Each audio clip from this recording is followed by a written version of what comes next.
Hi, Ann. Hi, Bob. How you doing? I'm doing very well. How are you?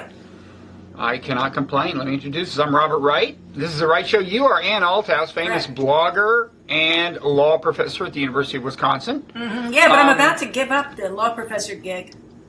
Because blogging is so lucrative, you don't need it anymore? Well, retirement is... Retirement? Yeah. Ann, come on now. Well, I won't retire from blogging. I just want to have control of all my time. Wow. So you'll still live in Wisconsin? I don't know. I might go anywhere.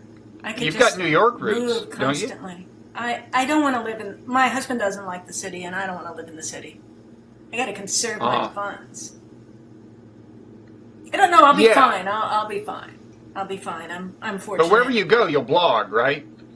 Yeah, we started using Airbnb. It's possible to take a place in some city that you'd like to live in. I'm kind of anti-travel in a lot of ways. I don't really like the normal kind of travel. I'd rather live in a place. So we have like the idea of maybe getting an apartment and living in some places that we'd like to see. Hey, you want to live cheap? We just spent some time in Cuba. Go to Cuba. No, I'm not looking for pain. I'm looking more for a feeling of really living in a place and getting to see what it's really like. When you travel, you go to a place and you have to do things constantly, and you end up seeing these sort of conventional sites or going out to restaurants too much, and I just don't like that. So I want more. I just want more freedom and living in the moment, kind of a thing. What non-English language? Do you speak any non-English languages? I'd like to get better. I'd studied languages at an earlier point in my life, but I haven't had enough practice to really be good at it. But at different points, I've studied at least 3 other languages. I'd like to brush up on them. Yeah. Why doesn't everyone in America by now just speak Spanish? Why don't all the English-speaking people, why haven't by now we have gotten to the point where everyone knows Spanish? How hard can that be? Why isn't that just I could use that as a segue to talk about our main topic today, Donald Trump. But first, I will answer the actual question, which is that I favor that. My younger daughter is now fluent in Spanish, and that was a big help to us when she was in Cuba. She spent a semester there. My wife and I visited her, and I speak a little Spanish, and why not?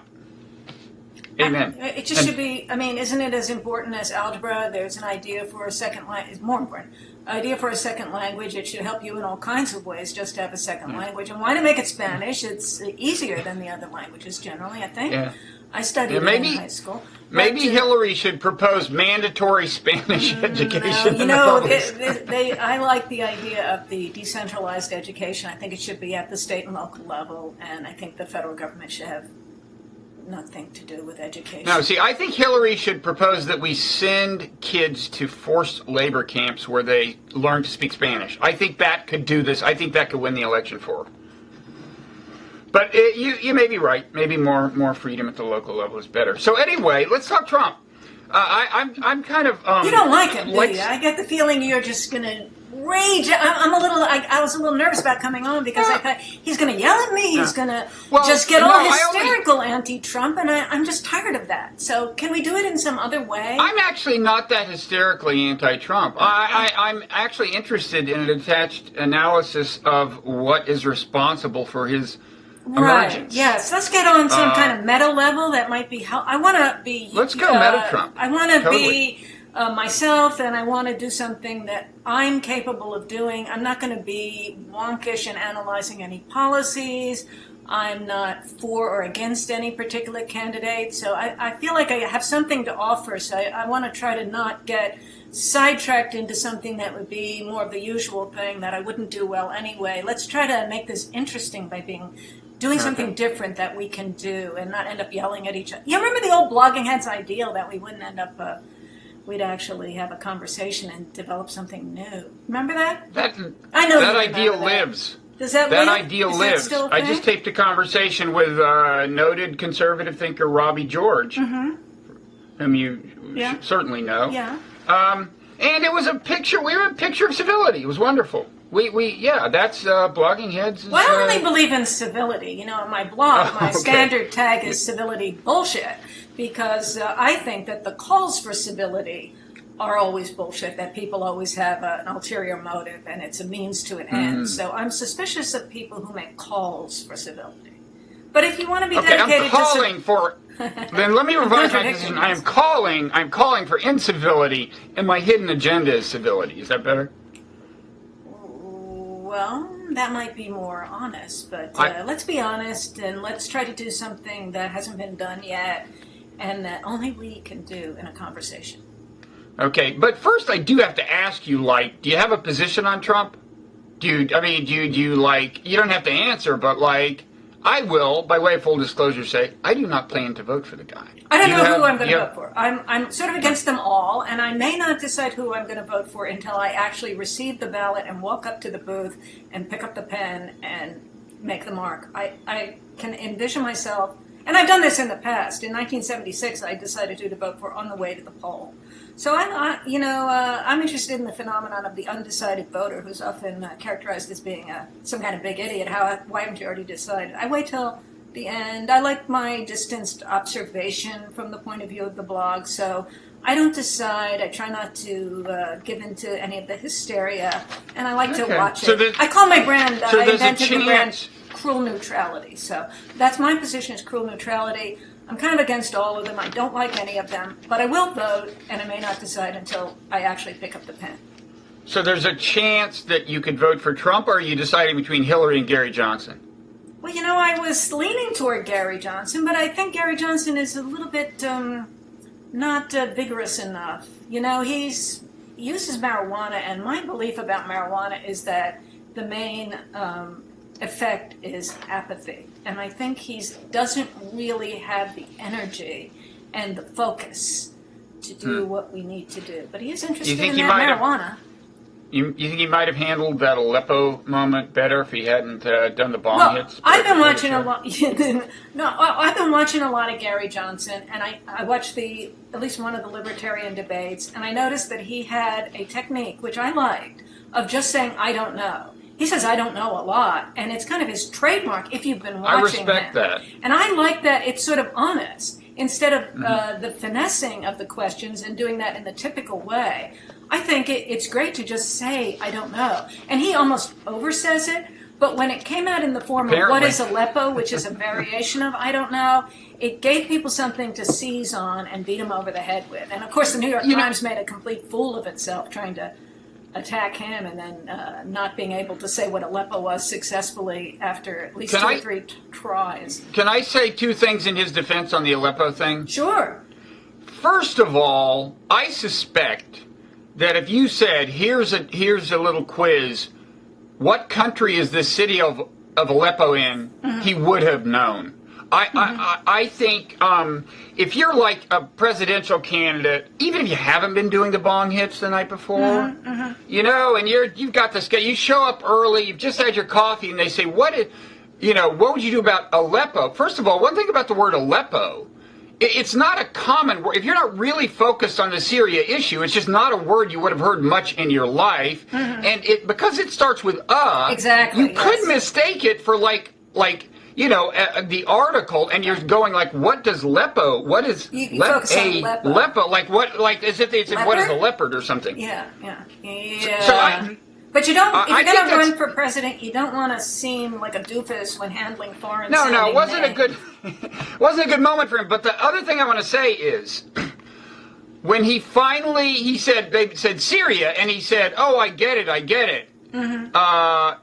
Which doesn't necessarily mean it may be that at that point in his mind he meant, oh, Aleppo, the city in Syria. We don't know. But in any event, when he finally did his little Syria diagnosis, he said something that I think I personally find preferable to anything either Trump or Hillary would have said. More cogent than anything Trump would have said. And unlike Hillary, he said, and I didn't think Trump could have even articulated this, although it's roughly consistent with Trump's claimed foreign policy worldview. What he said was, basically the problem is regime change. If you have a policy of regime change, bad stuff happens, and he actually named, by the way, a couple of, he name-checked a couple of, rebel groups. He kind of knew the territory, and he said the appropriate things about them, but they said the larger problem is that regime change, it creates this unpredictable instability, and bad stuff happens. And I think but that's something Trump does say. Trump says that too. Well, yeah, he kind of does. I'm just saying his answer would not have been as crisp and cogent as this for sure. But my main point is the foreign policy establishment has yet to get around taking seriously the prospect that the real problem in Syria was arming the rebels, right? Like, it would have been horrible, true, if the movement is just kind of brutally suppressed and thousands of people die and then they live under oppression. That's horrible. I don't think it's more horrible than what's happened, which is hundreds of thousands of people die, millions of refugees, all kinds of ramifications, including possibly the Trump candidacy. Because ISIS would not exist in Syria, and because and ISIS and the flow of refugees and so on is a boost to Trump. But in any event, I say this in defense of Gary Johnson, and that's the end of that. You know what? I think we're sort of encountering different ways of speaking politically in this election season, and Hillary is still kind of rooted in the old way of speaking. Trump came along speaking in a new way, often using Twitter. Forgot his name. Bernie Sanders was speaking in a new way too. And then here's Gary Johnson. So I think we are going through a transition period that has to do with people expecting or being prepared, some of us more than others, with speaking in a new way. I mean, I know personally in my life, I went through a transition of being someone that was speaking in, the law professor setting to being a blogger, or writing in law reviews to writing in blog form. And so I feel like we're going through a transition and having a lot to do with the internet, where we are speaking in a new way, where speech is facilitated in a new way. Part of that is the politicians themselves stepping up and speaking in a new way, but part of it is also that media isn't dominated by major media speaking in this sort of professionalized or seemingly professionalized voice. There's so much speech being facilitated in lots of different ways. New people are coming along all the time. I mean, we're beyond the millennials now. There's the next generation. What's it called, by the way? Is it called Generation Z? I mean, these are different people where our minds have been changed by the internet, and we're speaking in a new way. And I think that's changing us in fundamental ways that we're going to look back on this year and try to understand. And I think Trump is part of that. So I think before the election happens that we should try to step up to the challenge of seeing what is happening to us and not just falling back into old ways of thinking about it, but recognizing that America really is going through a transition. We're becoming different. Our minds are changing.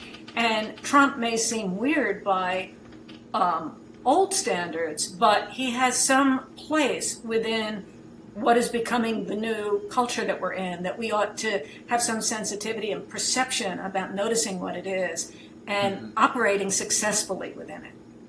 Yeah. So you're saying, I guess, partly like the internet has kind of blurred the distinction between conversational prose, including slang and maybe crudeness and so on, and humor, kind of what sarcasm. used to...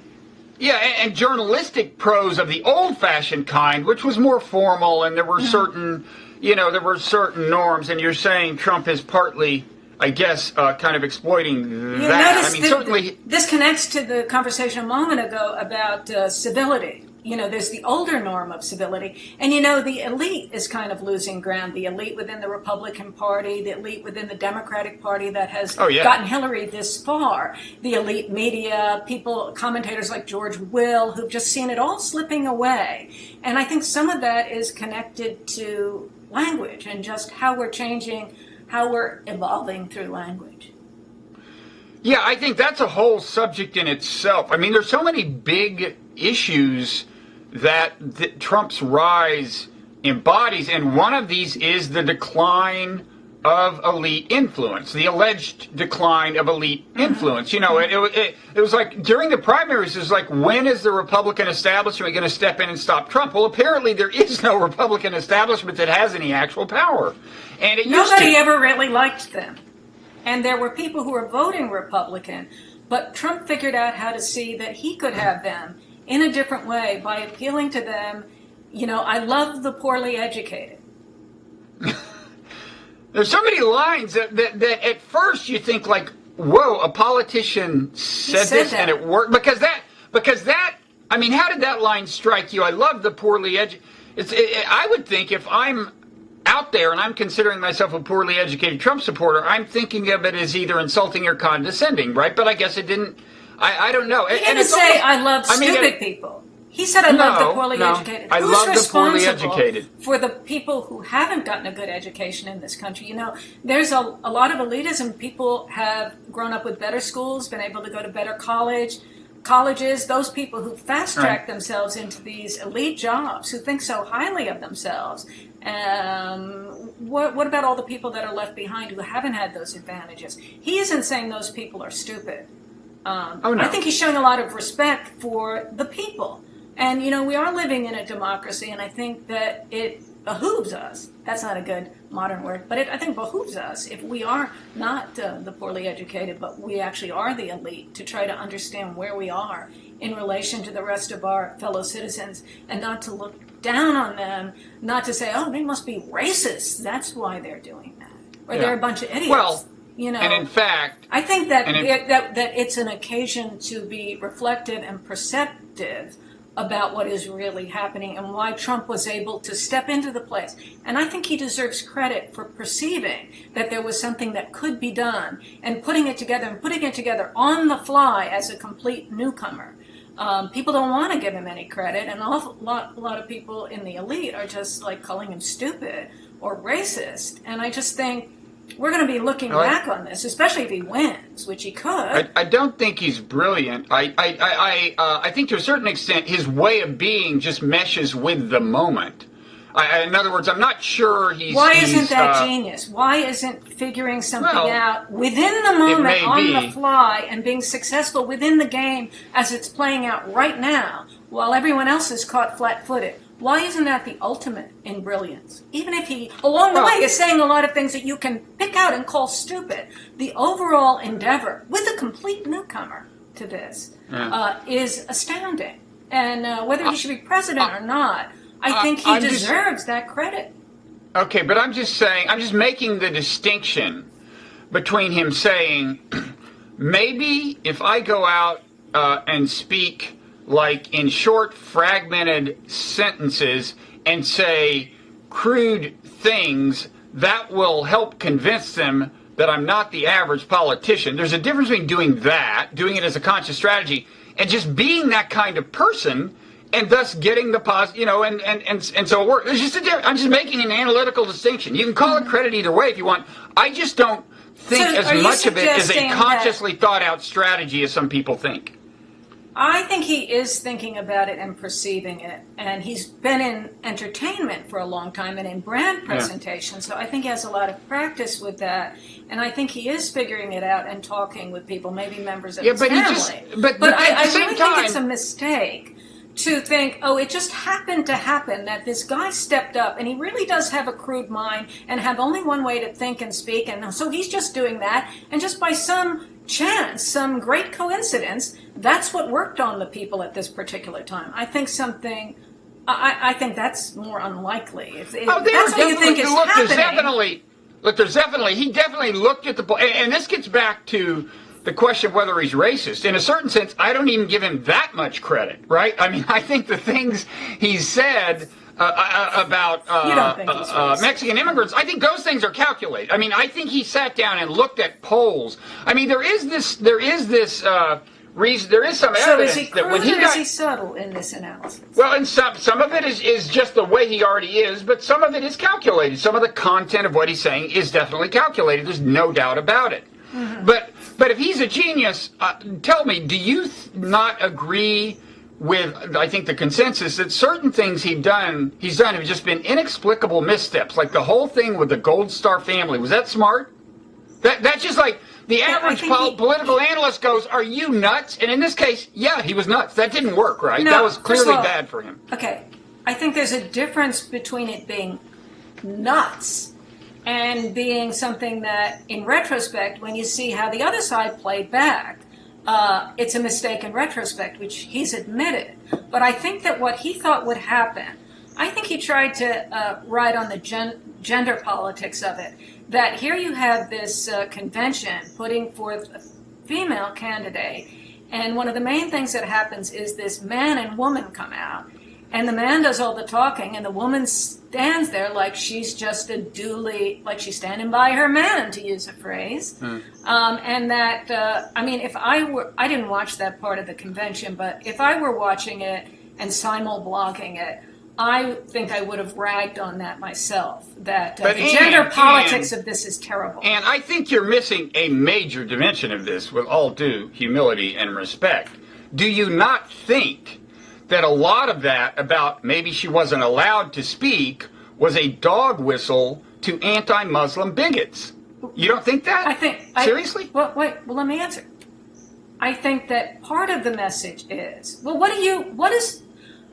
with respect to the Muslim immigrants and with how people should think about Muslims, what do you do with the gender component that you think that some of the people within this religion, some of the people within pretty much any religion, are going to have ideas that are very detrimental to the equality of women and that are actually an ideology of the subordination of women? And that's been true throughout history. What are we supposed to say about that? Are we supposed to be so respectful of people in minority groups and of other religions that we don't say a word about that? Or can we criticize people who have ideas of the subordination of women? Did they get a pass because they packaged it as religion? I say no to that. I am happy to discuss that issue if you would like, but first, I would ask if you could answer the question, do you not think that what Trump did was, and this I do think was a case of conscious calculation, was a dog whistle to anti-Muslim bigots designed to arouse anti-Muslim sentiment? Yeah, those damn Muslims don't even let their women, blah, blah, blah. You do or do not think that that was part of his thinking? Well, to answer that question, what I would want to do would be go back to the original texts and really look at that carefully. I think that his opponents played it well, and they presented it the way you just put it. That, in other words, their return play was to say that he's doing that. Question whether he really did that. I think there have been a lot of examples on that topic and on others, such as the Mexican immigration one, where he said some things in a certain way that people then paraphrase back, oh, he's really saying this.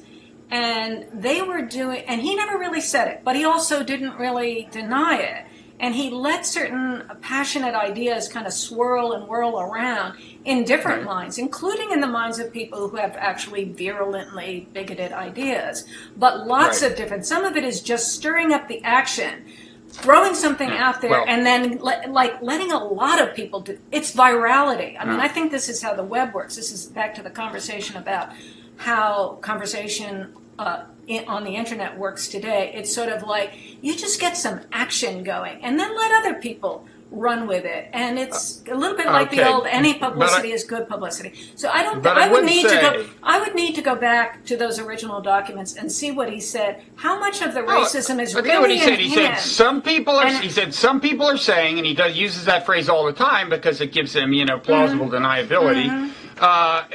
Some people are saying that maybe she wasn't allowed to speak. I don't know if it was the exact word, but that was the exact semantics of that was the exact substance of his claim, and he repeated it in the same interview. And I would say, if you don't think that he was aware that it would have the kind of resonance I've described among people who don't like Muslims, then you are now giving him even less credit for intelligence than I've given. No, here's what I would say about that. You're not making a key distinction, and it's a distinction that Hillary and Obama and all the others make between the mainstream Muslims who have benevolent ideas that correspond to other mainstream religions and the extremists who have dangerous, damaging ideas that we need to be aware of. And the idea of and who believes in the subordination of women? Where do you draw that line? I think that's an important question. But he doesn't really answer the question. He throws it out in a way that really gets people talking about it, and he doesn't particularly try to resolve it, and he gives an opening for his opponents to restate his ideas in an especially bad way. I mean, I haven't really traced this one down and looked at the original text of exactly what he said, but I spent a lot of time a week or so ago trying to trace down this idea. Did he ever say he was going to deport the 11 million, supposedly, people who are living in the country illegally, but who are living peacefully and who are hardworking, decent people I who think are well he actually did say he was Well, going to you know deport what, them all, Bob? but that's another question. Try, Let me just say, but I'm just challenging wait, you. let me finish You on this think one you point. feel- let me just finish my thought. You And feel- let me- I have to before we finish move this on, thought. and You we'll move feel on that to he, that. Bob, you feel that he whatever said you that. say, I'm going to get back to what I want to All say, right, but fine. go ahead. Just remember it. You feel that he said that. Other people made you feel that he said that. But if you actually take the challenge and look for where he said it, you'll have a very I don't hard... just feel it. I read a piece by Peter Beinart in which Peter was actually emphasizing that Trump had kind of, in many contexts, carefully avoided saying Right. that. Oh, I agree. But Yes, even Peter exactly. conceded at the bottom that in some places he had said it. But let me, wait, I got to say It's one very thing. hard I to gotta find say this, anything. and it's please. mostly done by not saying. So it's the things that are not said. You know, it's Okay, the but- negative space in the dialogue that This is is a very minor- active. And of course, that's This is what a- we used to call deniability. minor That's a big interjection. part of it gives opponents a chance, but then the opponents kind of put themselves in a certain position, and then that can be attacked. It's very fluid and dynamic, and you have to not jump to a conclusion, but go back into the actual texts that are there and try to figure out how that happened. I don't think people are doing that enough. I feel like the election is going to pass, and if he wins, we'll have to look back for the rest of our lives. In terms of the burden of proof you're demanding, before we conclude anything at all about what Trump's actually trying to do, I would say you're using a different standard than you use in the cases of some other politicians. But I would also, but let me just make the one point, that line you talked about, there is this line between radical Muslims and other Muslims. That is so obviously exactly the line he's trying to completely erase.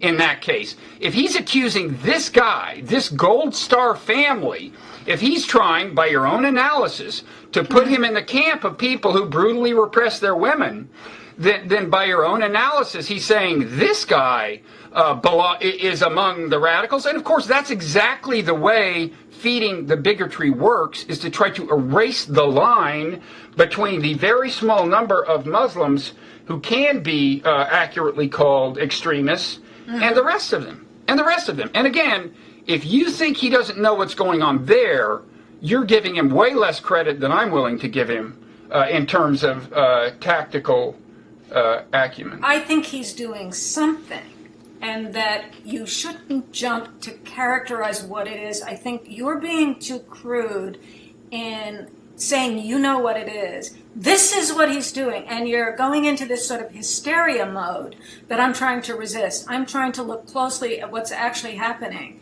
at the particular stages, and I have been watching it day by day for years. And so I'm not going to accept characterizations either by him or by you or by anybody. I want to look at what's really happening. And then, of course, the big issue that you're addressing is what happens in the minds of the voters. Because you hear things and it interlaces with your fears and hopes, and you turn it into something else. For some people, it might be, I'm afraid of all outsiders. I'm afraid of everyone who isn't like me. And so I need someone strong to protect me from that. I'm sure it works on that level for many people. Oh, there's a lot of things going on. Sure, that's part of it. I am the strong man. Yeah, that's definitely happening. Hillary has some similar things that she's doing. And I mean, in a democracy, look, I'm not a big Hillary fan. Voting in a way, people are deciding who to vote for in a way that is basically emotional. It's not really carefully reasoned through, and it isn't possible to do that. We're going on a kind of an instinct. And so these candidates are giving us material to be instinctive in relation to. And then we can observe, if we're trying to be intellectual about it, we can observe what is working, what are the signals that are working to make people think, I'm afraid of that, or I would find safety here. It's all kind of a delusional and impressionistic. Yeah, no, I'm not. I'm just trying to be realistic about how. I mean, the funny think. thing is, as much as I abhor Trump and so much of what he stands for, on foreign policy, which is the most important issue to me, it's not like I'm really clearly closer to Hillary. Her foreign policy I find abhorrent too.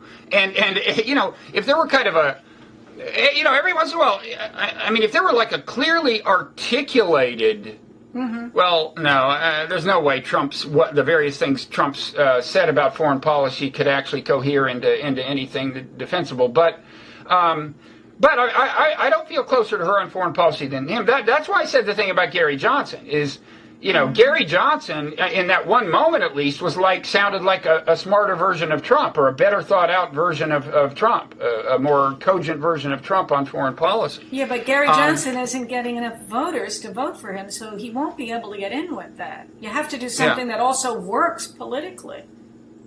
Yeah, I mean, I want to add that I wouldn't align probably with either of them on foreign policy in the end, because I put a big emphasis on respect for international law and so on. And of course, Trump does not respect international law at all. He's like, I don't think Trump has very much of an orientation toward law at all. I mean, I've been watching for a couple of years everything that he said that relates to law, and I think that he just shows a kind of lack of orientation to law.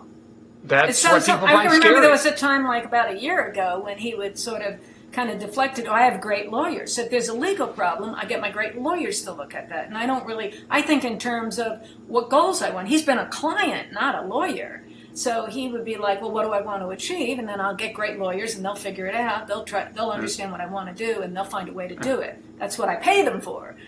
So that's been his orientation. No, whereas Hillary Clinton has been a lawyer, went to Yale Law School, has practiced law, but does she have respect for law? I mean, it's a different question with relation to her. I think we know that she's looking for crafty ways to break the law, but say she didn't do it. To me, she's like Nixon, worse than Nixon. I watched that Commander-in-Chief forum they had the other day with Matt Lauer. Yeah, I haven't seen that. I had missed it. I didn't know it was on, so I had to watch it on streaming video on my computer. So I was sitting right in front of it, and I had it enlarged to full screen. So her face was right there in my face, and I just felt such an aversion. Not that I enjoy looking at Trump's face. Yeah, but you don't like her, right? I mean, you just don't like her, right? I feel that she is continually lying. That's not just me. I think people... See, I was sitting in a cafe the other day next to some women. Any more than any other politician? It gets back to Trump. I mean, one thing that convinced people he wasn't a regular politician is he just said so much stuff that sounded too weird for politicians to say. But do you really think Hillary lies? I mean, the average American politician kind of makes me... Does she lie anymore? They're all liars, so she's just lying, but they all lie. Yeah. Well, in their public presentations... When you think about people that we have voted for in recent years, like Bill Clinton and Obama and Reagan... Well, you think she lies more than Bill? But when you look at... No, I think Bill's a liar too. But I do think that just in terms of the animal instinct that you have in relation to the person's face, I think people who have won... have when their face is right up there in your face and they tell us what we're supposed to think, that we have a feeling of openness toward them, that we are accepting them and we are going to trust them. But I think when her face gets up in your face, you feel like, no way. And part of it is the tone of the voice, the look on the face, the hesitation. I think it comes across as lying, and then with the confirmation bias of times when she has been caught lying, I think I have never seen such a case of someone getting this close to the presidency who has been just roundly understood to be a big liar. How can that work? I mean, it seems like the only argument that it could work is that Trump's worse. He's worse. That's well, Trump is a more chronic liar than Hillary for sure. He's just literally a chronic liar. He just like every number that he uses, basically. I mean, I'm sure the campaign has imposed a little discipline on him, but if you look at him historically, he'll just say, if he says, this rental property that I just developed or this condo is like 80% subscribed, the truth will be 40%. He just habitually doubles the numbers in his favor, and he's just a totally chronic and palpable liar. I mean, that's not even close. Wait. I learned something from FBI Director Comey, which is, it's not a lie if you think it's true.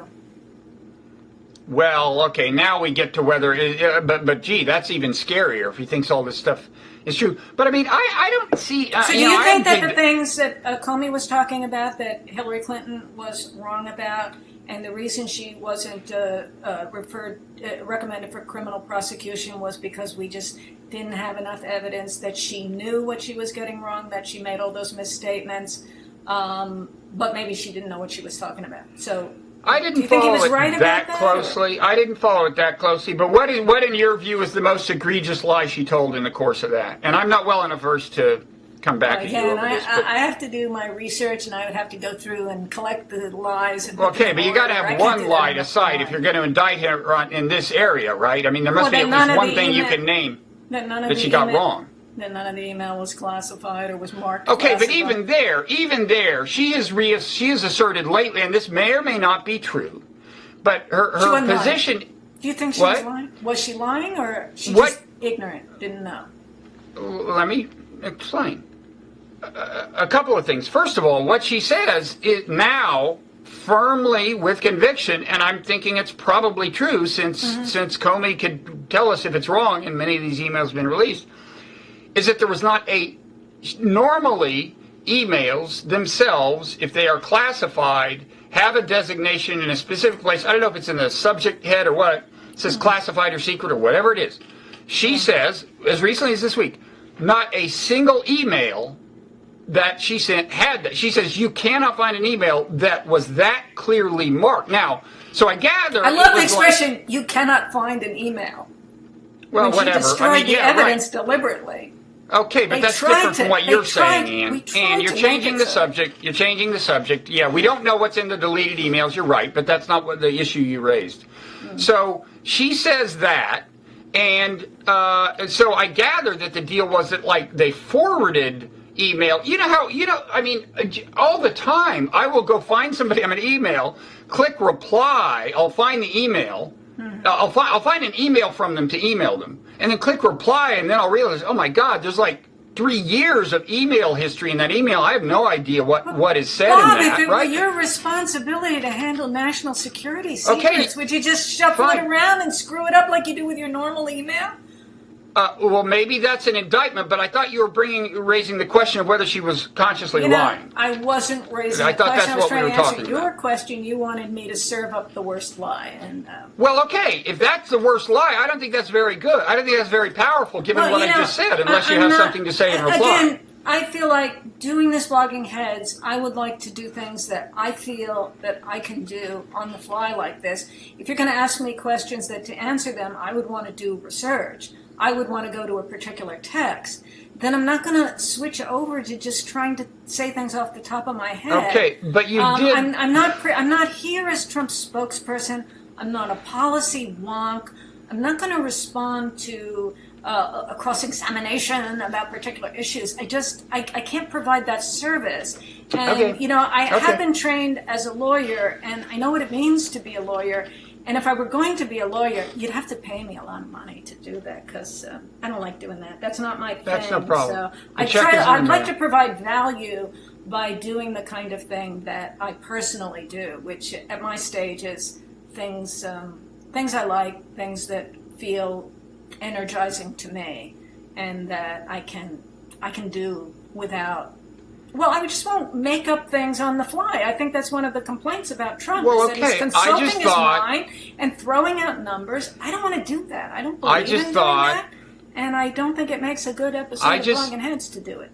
I just thought, and maybe this was naive, that since you had just called her something close to like the worst liar in the history of the country or something, and you had brought up the email issue and things she said to Comey as the paradigmatic example of how much he lies, I just thought you would have a lie in mind that you were sure was an actual lie. But whatever. I'll make my top 10 list of lies and make a blog post out of it or something. No, it's too much work. I'm not going to do that, and I'm not going to purport to do that. I think, and quite aside from maybe nothing she's ever said is actually a lie, it's still the case that people have the perception that she's a big liar. I was at a cafe recently, sitting at one of these communal tables, and there were 3 women, older women, and they were talking about Hillary. They were obviously all for Hillary, and they were talking about why they were for Hillary. And one woman, summing it up, and I practically remember the quote verbatim.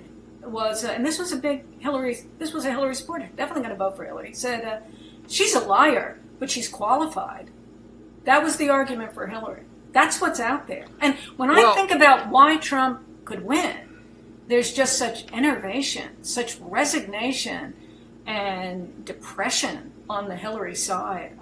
I mean, who is really happy about that? I know people are charged up positive and negative on Trump's side. There's a lot of energy around him. So who wins when that's the emotion around the election? Trump seems to have the more energetic base, to put it mildly. But I think one problem for Hillary. I think one problem for Hillary. Well, yeah, he has that. Well, we should get into that actually, the whole media thing, how the media is handling Trump. But I would say before that, I think one problem Hillary faces is that her base. The heart of her most fervent base, I think, consists of women my age or older, and they How old are you, Bob? I'm 59, and they are not as adept with social media as younger people. But there was a piece that I saw the other day in the L.A. Times. You should read it if you haven't seen it, because it's really interesting about how this Hillary super PAC, that started by run by David Brock. Remember him? Yeah. He was Sure. And its mission, Spectator.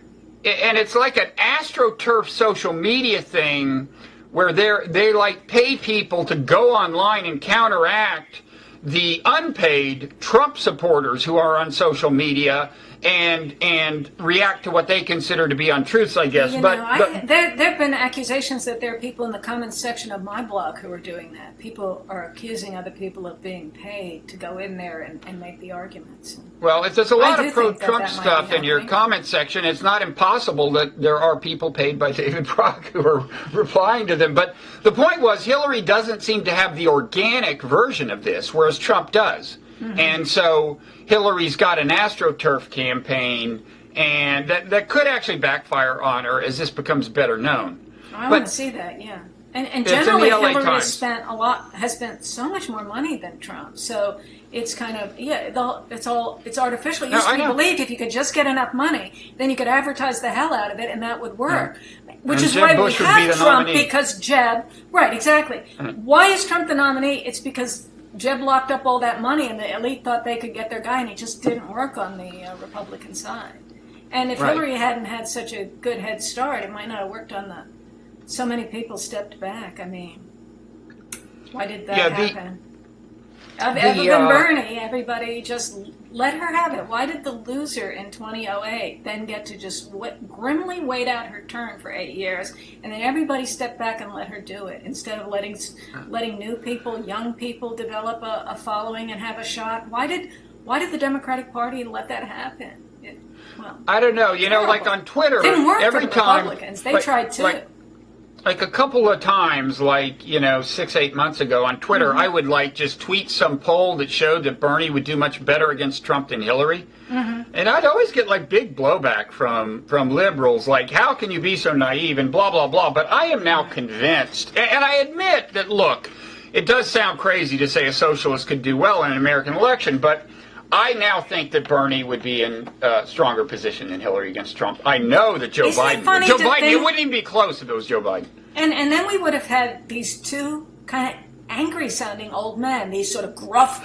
When did that become the latest thing? Old men who talk in this gruff voice and don't really smile, but are angry and tough. But both are perceived by their base as authentic and as not typical politicians. You would think that younger people or the masses would go more for youth or someone more beautiful, or someone with something distinctive, like being the first black president, first female president. Let's get a first or something. Rubio was young, Hispanic. That didn't work. But these two old men whose faces are kind of unpleasant to look at seemed to be. I guess they at least gave the impression that they were telling it straight. You don't think Trump is attractive? I mean, do you think it's an age thing? He was he when he was attractive younger. 30 years ago? I think he was. You do think he was? He became a celebrity when he was actually very good looking. If you look at old pictures of him, you can sort of be like, wow, he actually was very good looking. But I'm so used to looking at old Trump. But I think he still feels like he's the good looking guy because he has a beautiful wife and he has beautiful surroundings. Well, and I think he still believes he's that beautiful young man. Well, and plus, so if he's got money and power, then... If he's got money and power, then lots of women are going to react to him as if he were actually good looking. That's the way the world works. Sadly. Oh, but not when you're thinking about voting for him. I don't think people looking at him now. And no, I'm not saying that. I'm just talking about why he still considers himself this like ladies' man. I think that when someone gets really old, I think if you remember them being beautiful when they were young, you still see that young person through them. Like you see a picture of Bridget Bardot. And she's very old, and she looks totally old, but you can still see the young Bridget Bardot in there. And you respond, if you were to meet her, you would react to her in a way that took account of the young person that you still have in your mind. Yeah. Isn't there something like that, I think?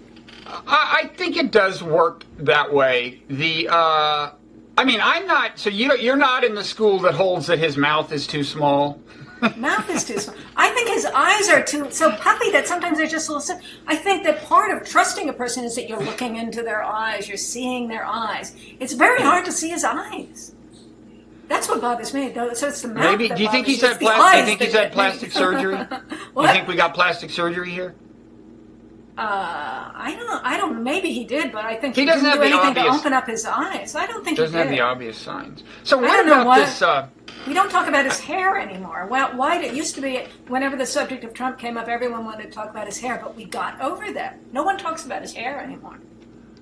No, what can you say after you've said the first few things? Except that, can you believe we might have a president without hair? Just like, what's going on with the hair? Where does the hair come from? Why does he think that looks good? And what is the deal? Like, does he think that if his whole forehead is covered with hair, you'll think, well, then he couldn't be naturally bald on top, right? Could have that much hair. Gosh, it must be all real. I mean, what is the deal? Has he had implants? We shouldn't. This is beneath us. We shouldn't get into this. But people used to always say, "Oh, you're always talking about Hillary's hair. You don't talk about the man's hair. She can't use that old. She used that for so many years, and suddenly here's a candidate where now you can't say that. Now she can't say that. Stop! You always talk about my hair. You never talk about the men's hair. She's right about that. Gender politics, the hair politics. Trump totally got on top of that argument. So what about the media thing? I did one of these with Mickey Kaus not long ago, who basically unintentionally admitted that he's a Trump supporter during the conversation. There's a moment where he basically says, the reason I'm for Trump... And he's cagey. He's cagey on this, but look, it's a de facto admission, and I'm not backing down from that claim. Well, because Mickey's so big on that immigration stuff, so he has to... You might say. Like it. Yeah. He kind of has a fixation on it. Right?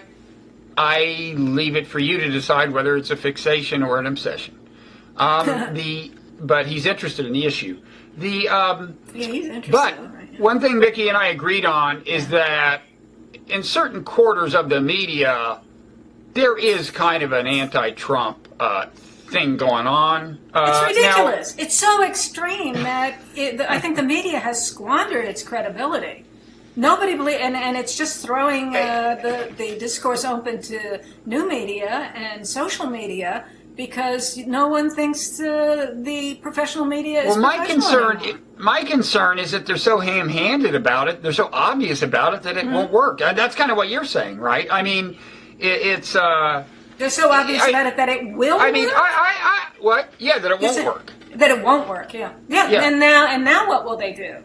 Now that no one believes him anymore, all of the goodwill, all of the reputation that they built up, they threw it all away. Now, I think some people really thought, but this is such an emergency for the country. We have to, this is not normal. We have to do it different now. We have to throw off our neutrality and go after Trump. Or we're criticizing Matt Lauer because he asked Trump questions and Hillary questions both as if they were legitimate candidates, and he should not have done that. He should not have given Trump. Well, that wasn't the complaint about Lauer, but so I just think some people think this is such an occasion that the normal neutrality shouldn't apply. That we have to step up and just fight this demon. So I think that's what a lot of people are doing. I think the complaint about Lauer was a little different from that, but I think Lauer's a good example. I didn't see the thing, but in the mainstream press, Lauer was so completely indicted for being unfair, and then I read people like you saying, Trump. I thought the opposite was absolutely. And but the complaint was that, look, this was supposed to be about, like, what are your national security policies, and he spent forever on the emails, which are related to national security, but they're kind of tangentially. Well, anyway, that's a complaint. I don't want to debate that because I haven't seen the thing, but it's interesting that other people like you had a very different perception of Lauer's handling of it, right? Well, I first saw some clips of him with Trump, and I thought that he was interrupting and bullying Trump in a way that I didn't think was appropriate, and I assumed that he would be more respectful to Hillary. Then I watched the whole thing, and Hillary goes first because Trump won the coin flip and chose to go second. And so I think he is respectful in the manner of asking the questions of Hillary, and he treats Trump in a different way that I think is unequal in a way that's negative toward Trump. But a lot of the people who are commenting on it are saying that he treated Trump better than Hillary, and that's mainly because he had probing questions. He spent so much time on the emails. But the way I would justify doing that, you might say, well, that's not commander-in-chiefy enough. He should have stuck to the official subject matter. That's what you were just saying. But I think you have Hillary, who hasn't done a press conference in, what is it, a year? She just doesn't expose herself to questions. She just did one, though. Didn't she just do one? I read that she just did one, like, yesterday or something. She did a but I didn't read the piece. I thought I saw that headline. I'll have to look for that. I don't see that. Maybe I'm a day behind. But she is starting to talk to reporters on her plane or something. But anyway. Oh, yes, and they're just a bunch of fawning people. The pictures of them looking at her are just embarrassing. You know, they're looking at her like, oh, we're close to the celebrity. Like we're traveling with our favorite idol. Music star or something like that. But I think that how I would explain Lauer spending more time on the email was just, here's this candidate who has not exposed herself to probing questions. I'm just going to put up front the questions that she should be confronted with. And then he did that. He wasn't really asking such tough questions. It was just like, well, why should she ever even have to ask any questions? She's been trying to pursue a strategy of just hiding and holding back and waiting for Trump to self-destruct. And hoping which is the same thing that Republicans used against Trump a year ago. One of the reasons all the Republicans went down is that they thought Trump would go crumbling on his own, whereas they needed to fight Rubio or whoever they thought had a really good chance. They started attacking someone other than Trump. But Trump survives. He's survived so much, and now she's in a position where this idea of I'll just stay away because they like me more when they don't see me. But she did step forward and do this for him. She exposed herself to Matt Lauer, and he should have asked her some questions. He should have asked her some more questions. Let me ask you, kind of on this subject. I agree with you that a number of people in media have basically said, whether they say it out loud to each other or not, we don't know, but they basically said, look, this guy is so dangerous that we have to stop him. Exactly. And I think that's true. My question for you is, and you clearly don't think that's warranted in this case. And people tell me I should do. I hear that all the time. Yeah. You need to go into anti-Trump mode. It doesn't really matter what you might say about Hillary. This is no occasion for neutrality. It's so clear that Trump is a danger to the country that we have to just go all out and fight him. And if Hillary becomes president because of that, that's just what we're going to have to accept. It's too late to do anything else now. You got to get with the program and be part of the army against Trump. Yeah. Of course. I hate that. Saying it to you is one thing, because you're an opinionated blogger to begin with, but I agree with you that there are ostensibly straight news reporters who feel this way. And my question to you is, you clearly don't think that's warranted in this case, but can you imagine a case, are there times where, can you imagine a time when it would be legitimate for, like, elites to unite, right, including these straight news reporters, and basically say, this person has to be stopped, and we're not going to say anything we're not going to report anything that's untrue, but we're gonna slant our reporting accordingly. I mean, I don't want to. I don't want to It's like the old journalist thing. But, they're doing, you think that maybe Trump is special, but it's happened before, and it pretty much happens to every Republican. Well, I think it happens subtly all the time, but can you imagine someone, I mean, I don't want to drag Hitler into this conversation. I almost brought up Hitler, so I guess Hitler wants into the conversation. Yeah. The ghost of Hitler is haunting us. This is like the conversation, at some point would you go assassinate the person? Yeah, and I just don't want to talk about that. I don't like that conversation. Yes, in a certain situation, maybe you'd have to kill a baby. Maybe you'd have to stomp on a baby's head and torture it all day long. Is that, I mean, that's sort of like a philosophy class level discussion that I just feel an aversion to. I like to talk about actual reality. If you want to say, hypothetically, couldn't there be a situation in which you would strangle your mother? Yeah. Let's do that one. Or Trump's mother. Strangled Trump's mother 70 years ago. 73 Remember when they talked about assassinating Hitler and Jeb Bush was like stepping up to killing baby Hitler? He sounded like such a fool type. I mean, yeah. Anyway, I'm not in favor of assassinating one or strangling anyone's mother, with the possible exception of Hitler. Okay, so what other big picture questions are there? We're almost out of time. You tell me. What's a big picture Trump question? Let's see. I could throw one out if you what? I guess I wanted to talk about if it's a change election, isn't it? And Trump represents the change. So I'm thinking that that's kind of mobilizing Trump, and that's working for Trump. I don't know. Is that a boring topic? No, I think it's totally an anti-status quo election, and that's how. I got a better one. Do you like seeing the GOP destroyed? Not in this particular. To me, that is a fascinating question. Is this whole possibility of party realignment? I mean, because first of all, there's the prospect that it won't be destroyed, but will be transformed. It could become the Trumpist party, in which case we would have a party realignment, because lots of conservatives, certainly at the elite level, would have to find another home. They'd have to either start another party or swallow hard and become Democrats, right? Well, there might as well be a party like the Libertarian or the Green Party. They really don't have that much real support, so it's a pretty stunning thing to see that happening. And I think that could happen, but what I think is underappreciated is it could happen to the Democratic Party as well. I mean, if you look at the issues, right?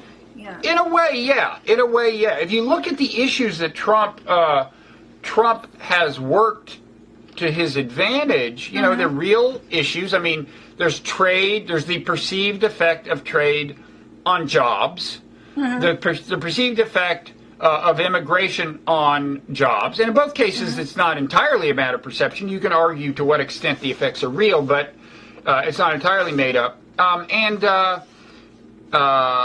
But certainly short-term effects in both cases are to some extent real. And if you look at those, there are tons of people in the Democratic constituency who have reason to, to whatever extent Trump's constituency has to worry, they would logically worry as well. Now, so you can imagine, and Bernie does demonstrate this, the issue of, he went that way on trade, not on immigration. But you can imagine the issue of immigration becoming divisive for the Democratic Party. This is the point Mickey Kaus makes, is that there are, there are low-income blacks who, in Mickey's view, have reason to consider large-scale immigration a threat. And, for that matter, there are probably some working-class white people that are, right. When now you talk about, and, what if Pennsylvania is the key state? If you look at the demographics in Pennsylvania, where the Democrats Hillary has to get basically black people in Philadelphia to be for her. But why should they be for her? And then Well, there are that's all the- of these sort of working class white people as well. Why wouldn't all of those people align with Trump now?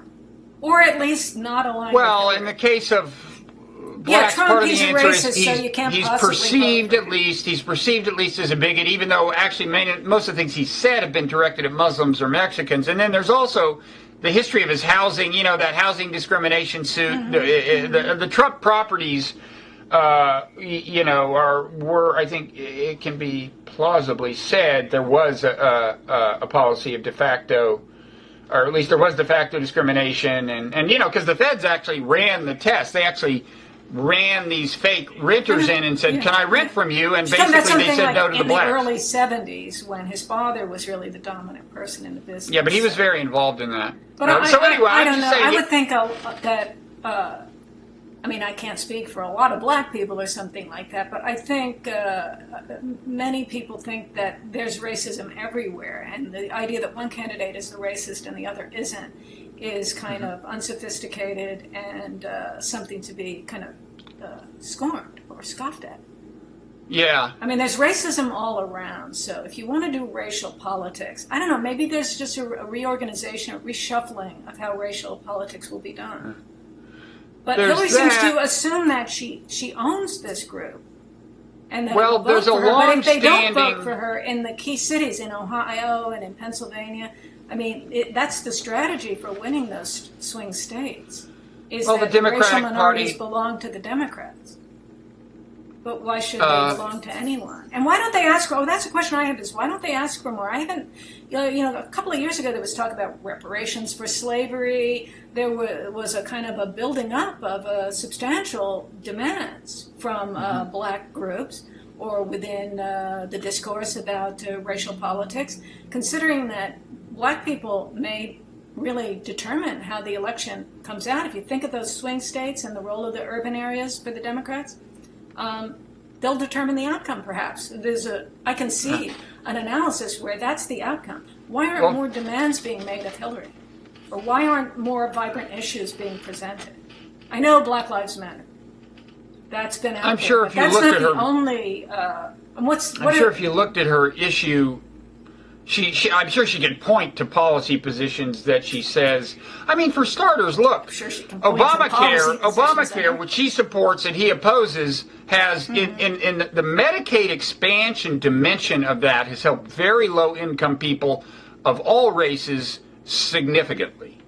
And that's, so there's that, and there's I assume she's got all kinds of little policies that she would say are good for, the traditional Democratic constituency. I mean, that said, you're supposed to just think that these general policies will be good for me too. I should just be a Democrat because everybody knows that's the better position for my people.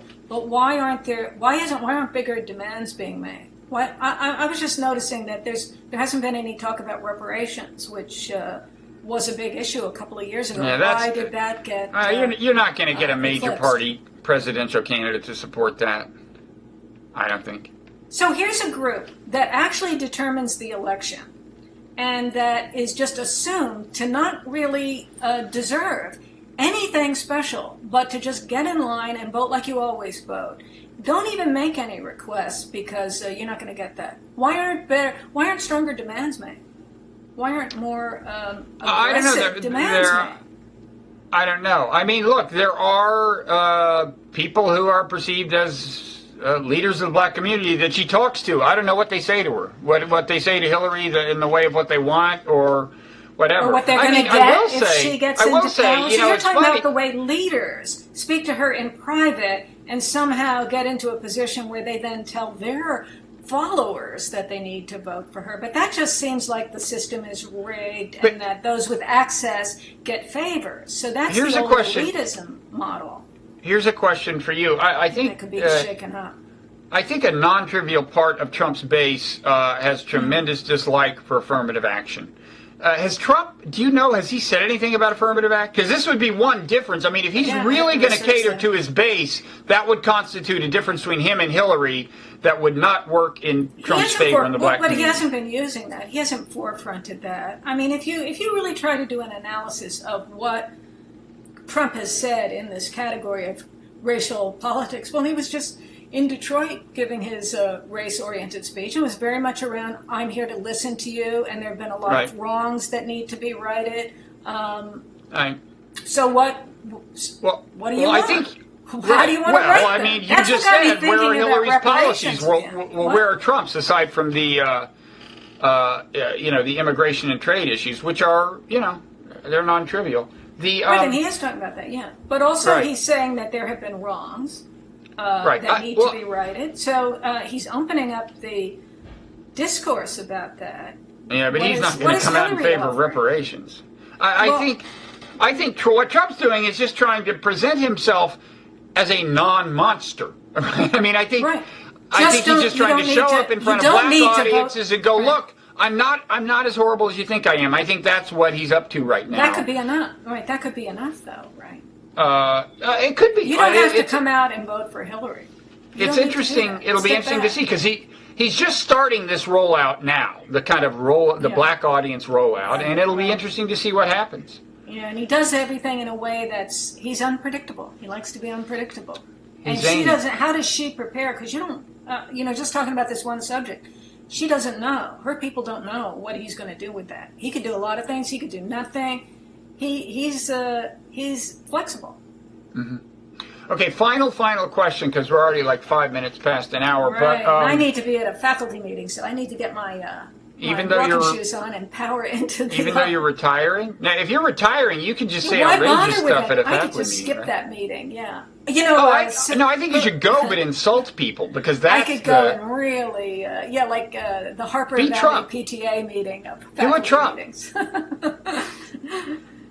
So, just final question is, to what extent should we think of this like in the context of globalization and see it as a nationalist versus cosmopolitan tension between Trump's...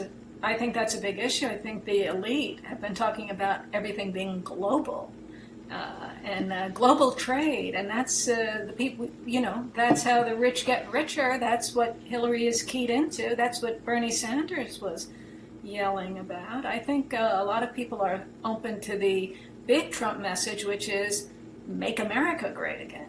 Us. It's for us. We need a president that will protect our interests, and he's offering his fabulous negotiation, deal-making skills to represent us. That we're being had by other countries that are rolling us. Right? I think that has been a good issue for him. Which leads to my final suggestion. Sort of the central issue, isn't it? Which leads to my final suggestion. I think you should wear to the faculty meeting a "Make America Great Again" hat. Do you have one? Mickey has one. Do you have one? No. I never wear any I wore buttons in 1960. In 1960, I had a big old Nixon button that I wore to whatever it was, 4th grade. But what did it say? Then, Nixon's the one? More circumspect. What? This was what year? 1960. 60, yeah, I remember that.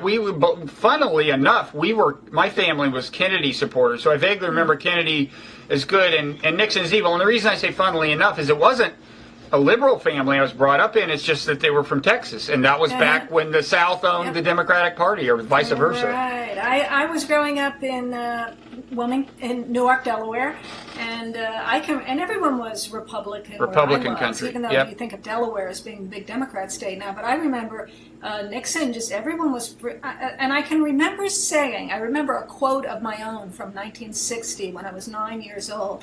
I remember saying, if kids could vote, it would be a landslide for Nixon in 1960. Huh. Because the kids I knew. Yeah, your sample is open to some question, I guess. Right, I didn't know the details of statistics and sampling back then. Yeah. No, I'm not a button wearer myself. I don't have a hat. Wait, your phone message is breaking up now. Okay. Well, that's God telling us that we should go. Can you hear me? Yeah. You can? Yeah. Okay. This has been a fun conversation. I had some trepidation about doing it. I thought you were going to beat me over the head. I'm not that kind of guy.